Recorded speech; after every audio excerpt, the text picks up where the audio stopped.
Hey everybody, it's me, Steffi G, and welcome back to my channel. This is part 2 of my IVF cycle. If you did not watch part 1, you might want to go back and watch that one because it goes in order, obviously, 1, 2. In part 1, I talked to you about my stimulation phase, how I stimulated to get my egg follicles to grow, and then retrieval day. I also talked about that and gave you all the results. At the end of it, I was left with 7 healthy embryos. So what they did with that is they froze them and they kept them in storage because me and Cam decided we wanted to take a little break after that phase, because I repeated it multiple times in the video, but it was very challenging financially, emotionally, physically. Like late May that I contacted the doctor's office and I told them that I was ready to move forward and we can go ahead and transfer an embryo. And we were only transferring 1 embryo. My doctor's office, they just have this policy that they don't do multiples. So we were gonna just transfer 1 embryo and we would just hope that it would stick. And if it didn't, we would just go on to the next cycle and transfer another. So after I told him that I was ready to move forward, he prescribed me birth control pills. So with IVF, it is just manipulating the body. This is all what your body would do naturally on its own. But if you're having fertility issues, that's why you go and do in vitro. So the first thing they wanted to do is they wanted to know when I would be close to ovulating, because when you ovulate, that's when you have a chance of getting pregnant. So in order to do that, I went on birth control pills, and I got a period. And then after, I had to let them know when I got the period, and I think I had to do a blood test and an ultrasound so they can check my ovaries and check to see if everything was still good from the last time we did an ultrasound. I was all clear, everything was perfect. Then I was given time frames of when I needed to start the estrogen patches and the progesterone injections. Hi, today is June 7th. Today was the first day we start the Lupron for the next part of our frozen egg transfer. So I'm taking Lupron for a couple weeks while I'm still taking the birth control. I'm excited, because we're just one step closer to putting back an embryo and hopefully being preggo. Here's my boo-boo. Shots were the same old. They sucked. But so I started those injections and then I moved on to estrogen patches. Hello. Today is June 19th, 2018. I'm sick. That's why I look like extra poop. And we're gonna start patches, estrogen patches. I started on my estrogen patches with 1 patch on my stomach area, and every other day I had to change it out. So they were really sticky, they stuck on, and I would change it out every other day and eventually increase to 2 and then increase to 3 and then increase to 4.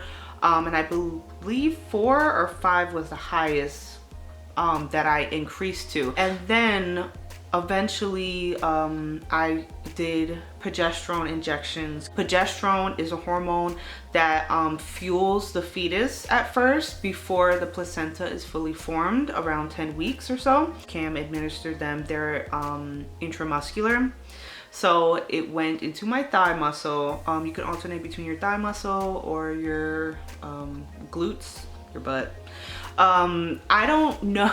We mostly did thigh, but then my thighs were already experiencing scar tissue and I already was so sore. That ish hurt still and we were running out of spots to poke me. So I did alternate between above my buttocks, and that hurt too. Progesterone oil is thick. That one took a little while to actually go and inject into my muscle and it hurt. I'm just gonna be upfront with you guys. That is probably the worst injection. It really was very uncomfortable. That you begin before you do the transfer, and if you are successfully pregnant, you continue to do it up until week 10 of your pregnancy. So you are doing this for at least 6 to 8 weeks. Yay. Some side effects that I experienced were hot flashes. I was hot all the time, and that makes sense. All these hormones are running through my body. I was hot. I did experience some loss of appetite again, and or if I did eat, I experienced that my stomach would get upset easily. About a week or so into my Lupron, I was getting extreme migraines, and I'm a migraine sufferer. I get chronic migraines anyways. But this was getting more intense. Eventually I told the nurse, I let them know that I was having extreme migraines, and they pretty much said that's kind of normal for the Lupron. And then I got some bad news. So today is July 3rd, Tuesday, and I had an early morning appointment. Got an ultrasound and got blood work to check to see my estrogen levels, because since I've been putting the patches on my stomach, they want to see that it's helping my my uterine lining thicken. And unfortunately I got bad news that it's not as thick as they need it to be. Dr. Hoffman does not feel comfortable transferring on July 9th, because if it's not too thick, then obviously the baby can't really implant, so everything's delayed. Bad news. Also, he prescribed more estrogen, but in the form of a pill that you insert vaginally. Why? Yeah, so I follow up on Friday, which is the 6th, I believe. I go back to the doctor and do blood work and ultrasound, and they just want to make sure that by that time my uterine lining is the thickness they need it to be. Therefore Monday the 9th will not be my transfer date. They're saying if my body responds well to the extra estrogen, then they're looking at Friday the 13th. So like 4 days delay. But like Friday the 13th though, like seriously. Usually I have good days on Friday the 13th, and usually it's good luck for me, but still. Here's an unflattering photo of my belly area after all those injections and patches. And finally, it was time to do the main event. So the day of, I was just excited thinking I'm gonna get pregnant. Like, today's the day I get pregnant. And that's a special thing, and I'll say that about IVF. There's a lot of it I didn't like, but one special thing is that I knew the exact, like me and Cam witnessed the exact moment that we got pregnant. We saw our child as an embryo in a photograph. The embryo that they were transferring was a 5-day blastocyst. There's like 3-day blastocyst or a 5-day blastocyst, and what that just means is how many days they let it incubate and grow, and at the 5th day they froze it. Good morning. Today is Friday, July 13th, and we are going to put a pancake in that butt. No! We're gonna transfer the embryo. We're not making a pancake baby. We're making a potato baby. I am so nervous and so excited. Although it wasn't a surgery, it was just a procedure. We did have to take precaution. We couldn't wear lotion. I couldn't eat. I could only drink water. And we had to scrub in. They gave me a Xanax to help relax myself, my nerves, and most importantly, to relax my body. They wanted to make sure the uterus was not contracting and was easy and relaxed so the embryo could smoothly go inside. So we changed into our attire. Look at this one over here. The video. Look at this little box.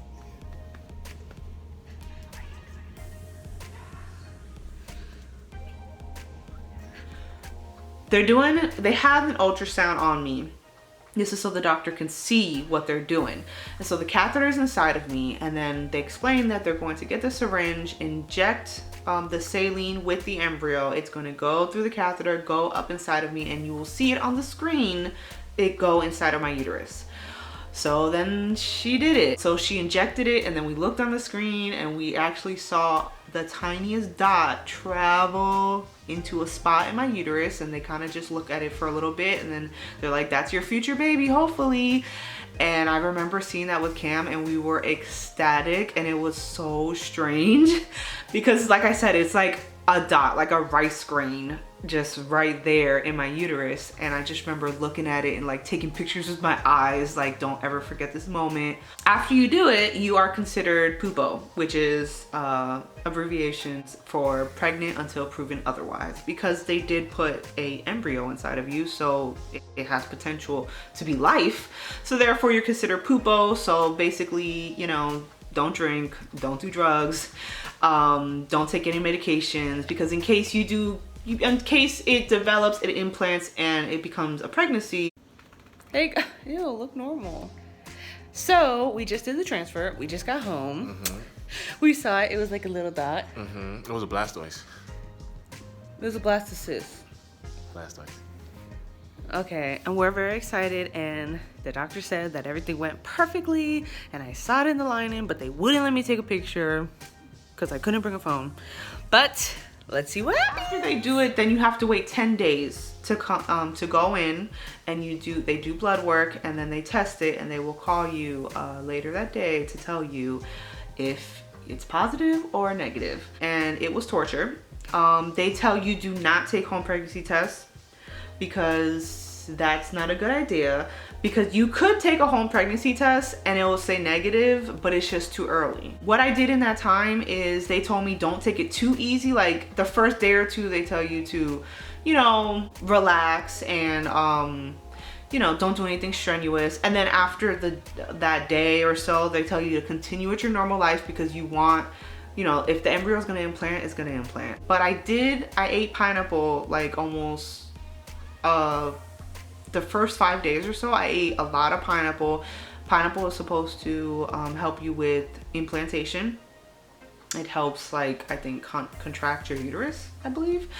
And I did drink pomegranate juice. I don't like to eat, I heard it's better to actually eat the pomegranate seeds, but I don't like it. So I drank pomegranate juice or pomegranate tea also for the first few days when it should be implanting, because supposedly that helps you to implant as well. It's healthy for you and it's good. Before the 10th day, leading up to it, I kept a diary, a journal of symptoms that I was getting, just so I like could look back at it for myself. I started to get real symptoms. Like I did get nausea one day, I think, and then I started thinking, oh, I think I'm peeing more, and all these things. But what I definitely could tell is that I started to get period-like symptoms. Like I was getting cramps, like my period was gonna come, bloatedness, just feeling like my cycle was going to begin. So by day 7, 8, 9, like I think it was 7, 8, 9, 10, even the day I was doing the blood work, I started to get really depressed, and I was really thinking, I feel like I'm gonna get my cycle. Like it didn't work.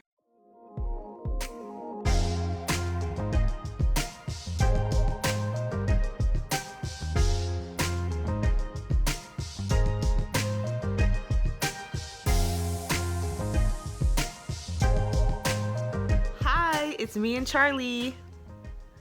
Don't look so miserable. Okay, I absolutely am ecstatic because I got great news. Today is July 23rd, and at 11:40 my doctor called me, and guess what? We're pregnant. That means little tater tot stuck. You're gonna be a big brother. I am very cautiously optimistic because I've been pregnant before, 5 times to be exact, and hopefully this time is different. I have good feelings. Even Cam is being positive, and that's no small thing.